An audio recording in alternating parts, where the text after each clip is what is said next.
Hi,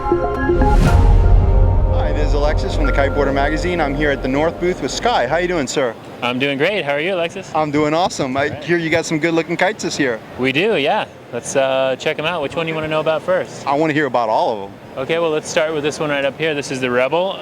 This is one of our best-selling kites for many years now, and it's gotten a big upgrade this year. The main thing you're going to notice when you look at this year's Rebel compared to last year's Rebel is the number of segments in the leading edge. So for every segment we had in last year's kite, there's now 2. So basically what that means is you're going to have a rounder, smoother looking arc on the new Rebel. And the main advantage of this actually is turning. So the turning initiation is much quicker than last year's Rebel, and it follows through the turn much more smoothly, and it has rounder, more dynamic turning than last year's Rebel. So you're saying that the pivot will be tighter in arc when they're doing pivoting? It's not necessarily tighter. Last year's Rebel tended to sort of slide through the turn and shoot forward, where we kind of took some of the things that we learned from the Neo, our wave kite, in the way that it has really round dynamic turning, and incorporated some of that into the Rebel. So what you're going to notice about this year's Rebel is it really tracks and holds power through the whole turn, which is great for low end when you're getting going and stroking the kite up and down. You can get going in lighter wind.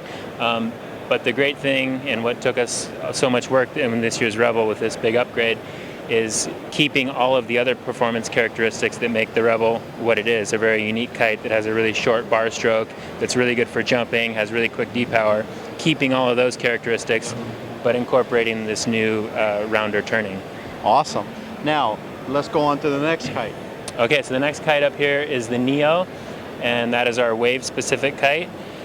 We also put a lot of work into that one this year. More refinements. Looking at the kite at first glance, it looks pretty similar to last year's, but what you're going to notice, especially in the bigger sizes, is a lot quicker D-power. So it has a little flatter profile through the middle, so it sheets out quicker, and you're able to dump the power. This is really good when you're on a wave, and you can actually get rid of all the power. So the kite drifts a little bit better then. And well, yeah, and then we also put some more curve into the tips, which helps a lot with drifting and also for turning. It has no delay in the steering. Last year, I mean, the Neo is really well known for how great it turns, and it keeps power everywhere and has great drifting.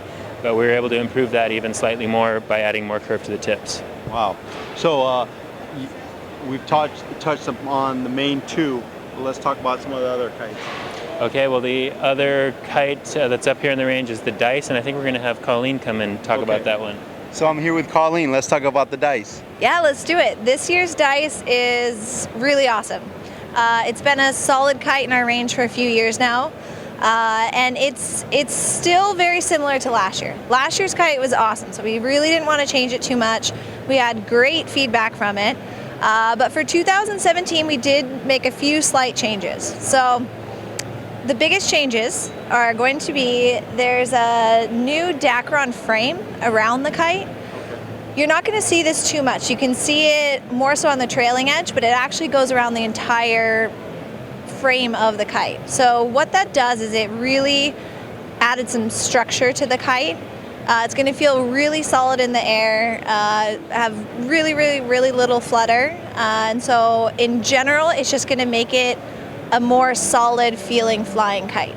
So more direct feel. Exactly.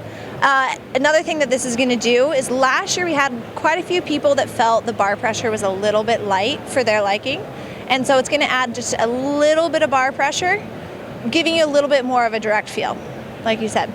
So in general, it's still our do everything freestyle. It's going to be good for jumping. You can even take it to waves. On hook, I'm riding it in the park a lot these days, and I really enjoy riding it there. So you can take it from freestyle, big air, waves, it can do it all. Cool, and let's move on to the next kite. The Vegas. This is the kite that I predominantly ride. I really love the Vegas. Another kite that isn't going to see huge changes for 2017. It as well is getting a little bit of tightening of the canopy, so it's going to feel a little bit more solid in the air. But it's still going to have the huge slack, big pop, really good for your big kite loops. But it is for the rider that wants an aggressive freestyle kite. So I love to ride it in the park as well. But you want to be, if you want to take your unhooked riding to the next level, or if you want to go do huge mega loops, be like Aaron, Mr. King of Pop. That's what the New Vegas is for. Now, is that going to be 6-line also, or being able to do 6-line, 4-line, 5-line? No 4-line, but yeah, you can do 6-line or 5-line. So that you're going to be able to change that setup to your liking.